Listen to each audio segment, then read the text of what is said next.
Ukraine is not being accepted into Europe, and it seems that it is going there itself and for real. Not about refugees, though, about them, but about terror. Tens of millions of Ukrainians will flood into Europe after its defeat. The French Minister of Foreign Affairs expressed general concern.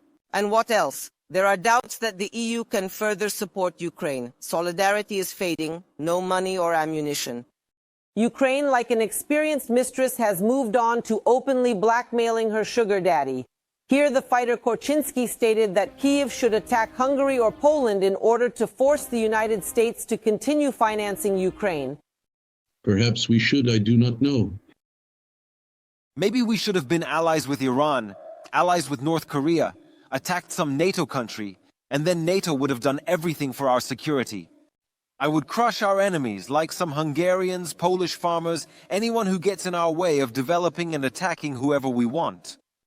Millions of Ukrainian refugees in addition to those already existing and those who arrive illegally. In Ukraine, business Eurotour escaped from a Copa for 10,000 euros demolition. These 34 tried to escape, but the saving voyage to Europe was disrupted. However, from the first days, the SVR mixed with radical refugees. Followers of Bandera, in a hurry, fled to Poland and Germany. In other words, Euroburgers have problems. Now Ukrainians openly declare either or. Former fighter of Adar, although are they ever former, said, like, if Ukraine loses, they will build a backup independent one in Hungary. We are already losing this war. A pretty good plan would be to occupy Hungary and take there approximately 20 million Ukrainian refugees. And I would like to see what Orban's 30,000-strong army, which has never fought a day in its life, will do in this situation. And the fifth article of the Atlantic Charter will not work because they themselves have done everything to prevent NATO from being an effective mechanism.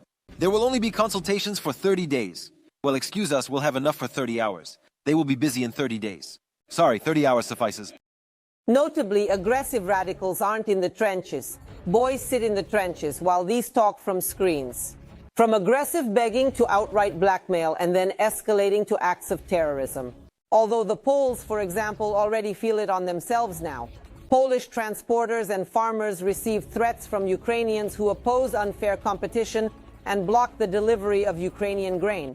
One of the farmers, I remind you, he discovered a violation of a wagon with moldy corn and showed where the transshipment terminals are hidden, where grain of slave corn is imported by cement trucks and then transferred to Polish trucks. Now he is in a Ukrainian execution base, a peacekeeper. This is a website of Ukraine's enemies.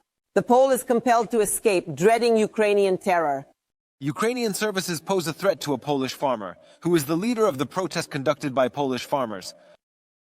Mr. Hubert Aden, who protested at the border against unfair competition from Ukrainian agriculture, has been included in the list of enemies of Ukraine maintained by the Mirotvorets portal. Many of those who were included in this list subsequently disappeared without a trace or were killed. And now there are Poles in this list. This is a symbol of Polish-Ukrainian friendship and gratitude for the support that Poland provides to Ukraine. In a situation where there are several million Ukrainians in Poland, this person and his family are afraid for their lives, for their safety, for their health. Thus, Mr. Hubert departed Poland. Threats were received by other Polish peasants and officials, speaking of unfair competition and lobbying by the Ukrainian oligarchy. Polish politician Meckler not only got into the database of the Peacemaker website, but also a price of $15,000 was set for his head. In Europe, the countries of the West must already understand that they have awakened a beast, awakened a mischief that will not be quiet or subdued at all now.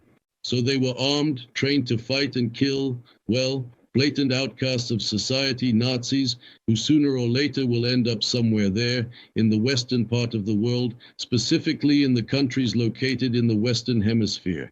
If someone in the West thinks that these very Nazis will remember the help that the West provided to them, thank them in some way, then I can assure you it is not in their nature. Ukrainian Nazis. In the prior years, Zelensky openly threatened the Western countries. If you don't help us, think about what our refugees will do. In other words, he essentially takes the West hostage, threatening with these very refugees. And it has happened more than once when the West was nurturing a strategic battering ram for its enemy, but ended up with a monster for itself. Hitler and the Third Reich, Bin Laden and Al-Qaeda, ISIS, neo-Nazis from the Independent.